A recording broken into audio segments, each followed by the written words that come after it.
Hi, my name is Laurence Westwood.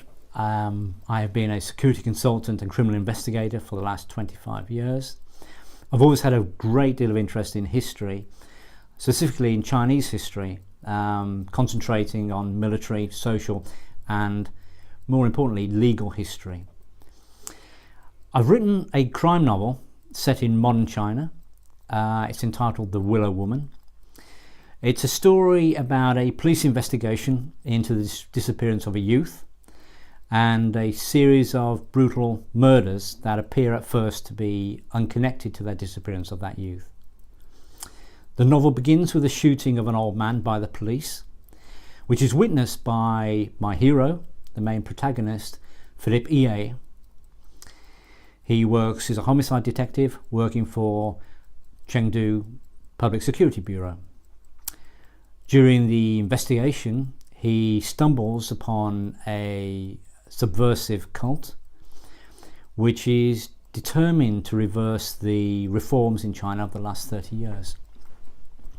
Now, it may be interesting to note that the Chinese authorities feel they can easily deal with any sort of rise of or any influence of Western liberalism in China, but they are petrified of the return of the years of the Cultural Revolution in China in the 1960s, what we would call as, I suppose, extreme Maoism.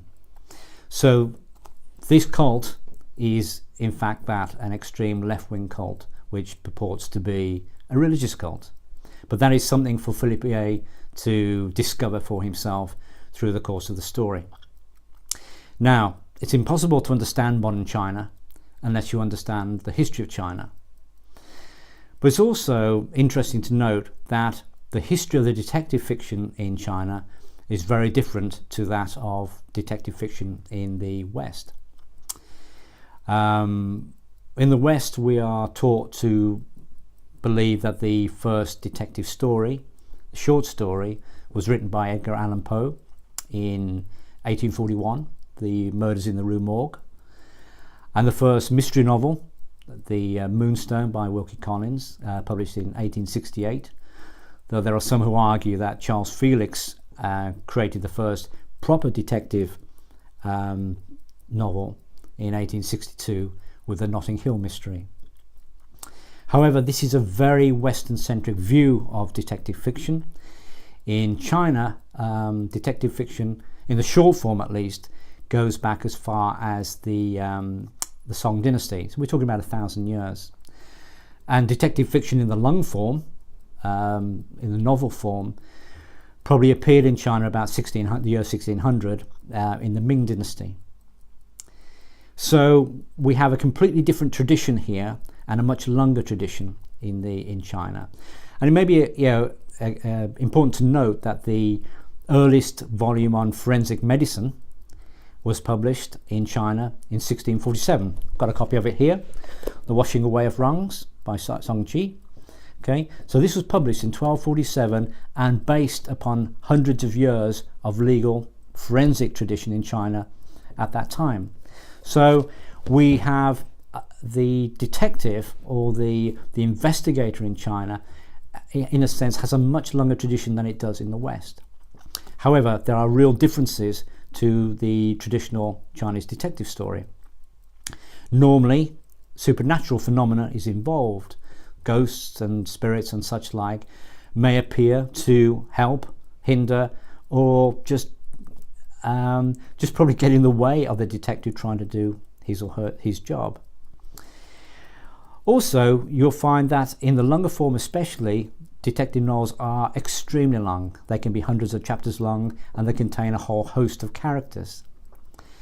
Moreover, the actual narrative flow or narrative arc of the detective novel in China will be slightly different in the sense that we're usually introduced to the criminal mastermind in the first few pages of the novel, and the novel or the pleasure gained for the reader from the novel is that they can read or can see the actual detective in a game of wits, like a chess game if you will, with the actual master criminal.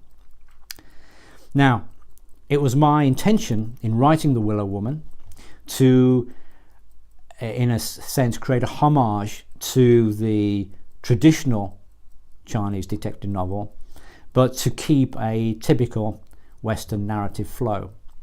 So we do not know at the start of The WIllow Woman exactly what is happening, and it is a voyage of discovery for Philip A. and the people who he will work with to actually uncover the real, the figure or the personality behind the series of crimes that he's investigating. But the novel is quite long, and there are a whole host of characters to deal with from every walk of life. I've intentionally also made Philip A. to be Anglo-Chinese, to be born of the West and the East. I did this purely because I wanted to use him as a character, as someone that the reader can use, in a sense, as a key or a bridge to Chinese culture. It is thought that Chinese culture from the West is hard to understand or hard to decipher, and vice versa. But it's my contention, and I suppose this is the beauty of crime fiction, is that within crime fiction we are usually looking at fractures in society, people in extremis, people undergoing great suffering, and it is then that we see the humanity of people. And in the case of China, obviously the common humanity. So I wanted to use the book and obviously my character Philip A. as a bridge to the East, but also to demonstrate that the bridge between East and West is not as long as people might initially imagine. So I'm just about to read to you the first chapter, and I hope you enjoy it. Thank you.